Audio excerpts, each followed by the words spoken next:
It's not every day that someone owns up about an addiction they may have, but today I'm owning up about mine. My addiction is costly. It's cost over $2,000, I would say, in the span of the last 2 years. And in last year, it cost me $1,200. Now, you may be worried about me. You might wonder what my family thinks or what my friends think of this addiction, but they're not worried. The only thing I'm worried about is my bank account. And that's why I'm going to be taking you through my EDC of a broke teenager's cafe at home. Let's get into it. Our first product of interest is a portafilter.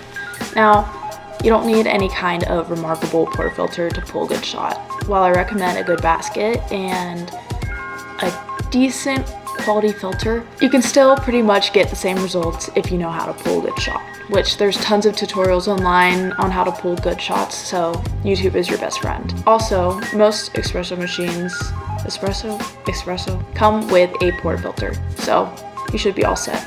The next item, usually the one that breaks the bank, is gonna be your espresso machine.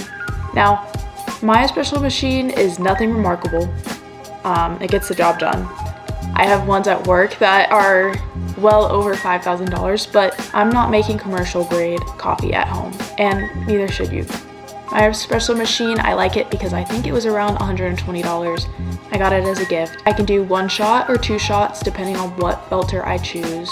It doesn't take too long to heat up, and it's kind of a quieter machine, which is rare for at-home machines. I also think it's important to note that it has a steam wand. Now, the steam wand's capabilities are not the greatest, but I don't usually make a hot coffee in the morning. I like an iced latte, and so it does what it needs to do. The next most important thing is gonna be a grinder. If you wanna kind of put your own personal flair on your coffee, I would recommend a grinder. My grinder was given to me secondhand from a friend, and it was originally $99, I believe, or something like that. Grinders are another pretty expensive thing, but good grind will make a difference. If your shots are pulling too long, which is anything over 30 seconds, depending on what beans you're using, your shot starts to taste burnt.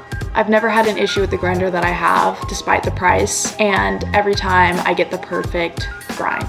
Another route you could use is pre-ground beans. I don't have an issue with pre-ground beans. In fact, I do use them a lot. I take grounds from work to save more money, and I will use those in my coffee rather than using some of the beans that we have at home.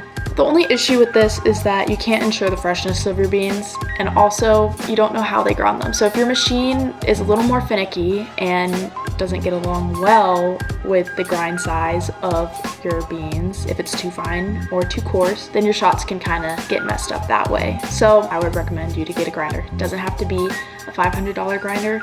It could be a hand grinder for $50, but get one. The next most important thing is going to be a shot cup. I don't have any of the little glassware that you see at coffee shops, and I'm sure my work would give me some. I don't find the reason to buy it. I use China glass. They're small, dainty, and they work perfectly, and they hold my shot. Very last, really important thing that you need for your coffee is going to be a tamper. Now, I could go on about a tamp station and how necessary that is, but I don't even own one, so I'm not going to. This is how I save money. I have a small plastic tamper, and it's not the greatest, but it does tamp. All right, now I'm gonna be going on to the fun stuff. The stuff that you don't need, but what I need for my coffee for it to be a success. First off, a frother. Frother will elevate your coffee in ways I cannot explain. It's important to get a good quality frother. I had one that I mistakenly bought for $12 off of Amazon. It did not last over 2 months, and it did not work. Now I own the Zulay frother. I believe it's around 25 to 30 bucks on Amazon, and it is amazing. It just works so well. Next, syrups and flavors. You can get away without having syrups and flavors at home, but it is something that's gonna be tempting to you. If you're able to make the same drinks that you love at home, you will save thousands of dollars. Next, milk.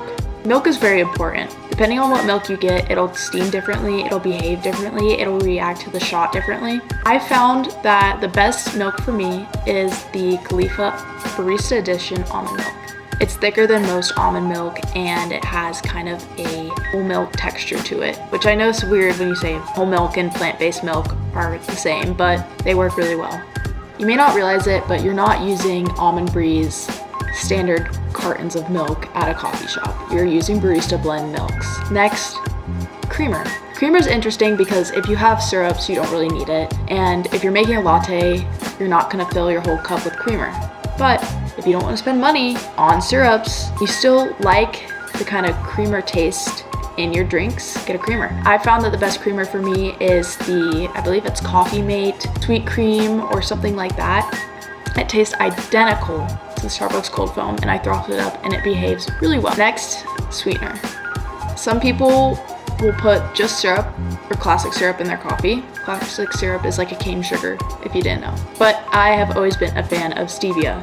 I went and bought a dropper of stevia. It's like clear stevia. I find that this not only fits my macros and goals for the gym because it's 0 calorie and it's better for me than other artificial sweeteners, but it also tastes the best. Other than that, I believe everything is really up to you. These are just the items that work for me. This is a very bare bones, getting by broke coffee shop at home type thing, but it works and I'm not ashamed of it. And every morning I get to wake up and have the coffee that I would spend $7 on for free. It's worth the initial investment, and I think you will be very happy if you decide to go ahead and buy my EDC kit.